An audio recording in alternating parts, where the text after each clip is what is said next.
talk to me a little bit about the rumor and innuendo. It's the old telephone, telegram, telewrestler, lots of rumors over the years that this is Macho Man closing this eye up for him because they had some heat over a situation with, the divorce that was, happening with Randy Savage and Miss Elizabeth, and maybe the real life role that Hulk Hogan and his wife played in that. Divorces are nasty and messy. And I guess that's believable that something like that could happen.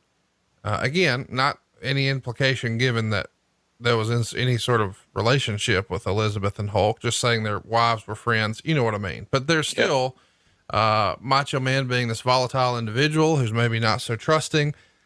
It passes the smell test, but Hogan has always maintained, no, it was a drunken boating accident, and the jet ski popped him in the eye and came back for him. So before you knew all the details, what were the whispers, that day on the show?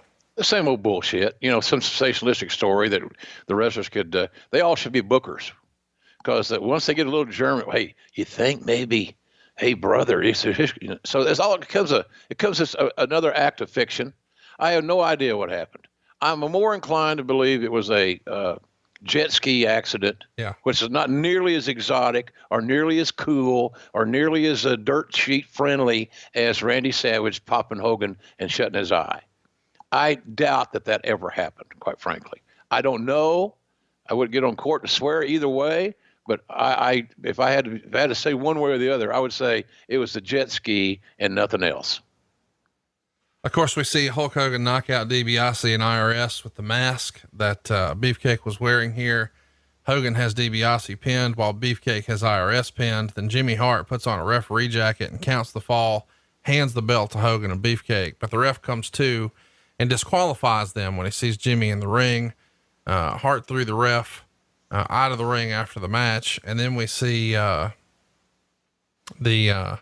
IRS briefcase open up, and they find money inside and start handing it to fans at ringside. Lots of gaga, as Pat would say in this one, huh? Straight out of Memphis. Jimmy Hart, that big brute, throwing the referee physically out of the ring, was more than most mortal men could handle. It was just a convoluted finish. And Meltzer gave it 2 stars. I don't know. He was being kind. He must have been having his herbal tea that afternoon, because if it was 2 stars, that's all it was. It could have been so much better, but it was overbooked and overbrothered, and I didn't like it. Overbrothered. Shout out to a few guys who know that one.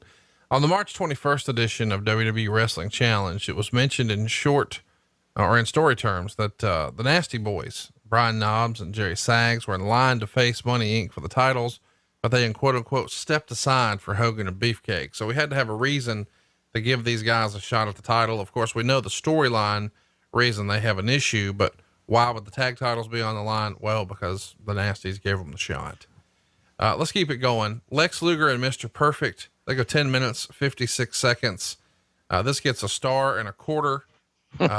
Meltzer would say the finish was a backslide, although Perfect was in the ropes. He says Luger has his best ring entrance, coming in with 4 bikini clad women and holding 4 mirrors with sparklers coming from them. But he says the 2 guys just didn't work well together. And I think that's apparent when you watch it. I mean, Mr. Perfect is one of the all-time best. I don't know that he's at his best right here, but still on his bad day, he can give you a pretty decent match. But that looks challenged here. It doesn't look like this is, a good match. I don't know if that's necessarily a stylistic thing, or is it just Luger's rusty, or is Perfect rusty, or a combination of both. Either way though, what's gone is the torture rack finish. Now Luger is doing, I have a metal plate in my forearm and I'm going to knock you out with that. By the way, he does actually have, very legitimately a metal plate in his forearm from a motorcycle accident, but, they're even doing an x-ray gimmick where they're going to show that, hey, this is real. He really does have a plate here. So I like the realism aspect of that, but the old school fan in me does miss the torture rack. I just think that's synonymous with Lex Luger. You watched this one back for the first time in a long time. What'd you think? Underwhelmed.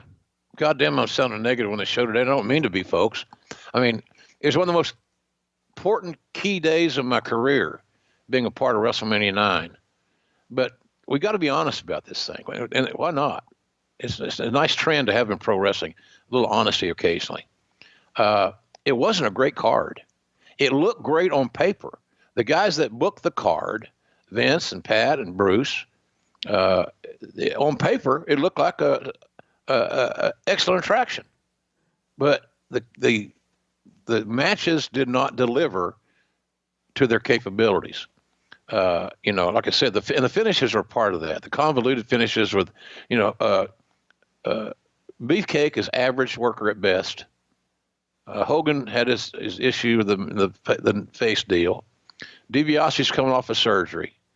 And then you got a healthy IRS, who I think was healthy. But that match, even though all the bad things were facing it, was not good.